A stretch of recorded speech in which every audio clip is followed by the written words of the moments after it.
ગુજરાત રાજ્ય ચૂંટણી પંચ દ્વારા તાજેતરમાં ગ્રામ પંચાયતની ચૂંટણીની જાહેરાત કરવામાં આવી છે, જેના ભાગરૂપે ધાનેરા તાલુકાની 45 ગ્રામ પંચાયતોમાં પણ ચૂંટણી યોજાશે। આ સાથે 7 બેઠકો પર પેટા ચૂંટણી પણ યોજાશે, જેને લઈને વહીવટી તંત્ર સક્રિય બન્યું છે। રાજ્ય ચૂંટણી પંચે ગુજરાતની 8326થી વધુ ગ્રામ પંચાયતો માટે ચૂંટણીની જાહેરાત કરી છે। ધાનેરા તાલુકાની 45 ગ્રામ પંચાયતોમાં 22 જૂને મતદાન યોજાશે, જ્યારે 25 જૂને પરિણામ જાહેર થશે। ધાનેરા તાલુકામાં લાંબા સમયથી ગ્રામ પંચાયતની ચૂંટણીની રાહ જોવાઈ રહી હતી। હવે ચૂંટણીની જાહેરાત થતાં રાજકીય ગરમાવો વધી ગયો છે।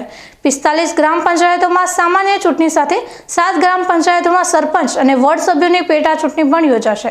વિભાજન થયેલી ગ્રામ પંચાયતોમાં પ્રથમ વખત સામાન્ય ચૂંટણી યોજાશે, જેમાં મગરાવા, રમુડા, સાંકળ, વક્તાપુરા, વીડ અને ફતેપુરા ગ્રામ પંચાયતોનો સમાવેશ થાય છે। ધાનેરા તાલુકાની કુલ 67 ગ્રામ પંચાયતોમાંથી 45 ગ્રામ પંચાયતોમાં સામાન્ય ચૂંટણીને લઈને ધાનેરા વહીવટીતંત્ર તૈયારીઓમાં લાગી ગયું છે। ચૂંટણીના કારણે ગામડાઓનું રાજકારણ ગરમાયું છે અને સરપંચ તેમજ વોર્ડ સભ્યોના ઉમેદવારો ચૂંટણીની તૈયારીઓમાં લાગી ગયા છે।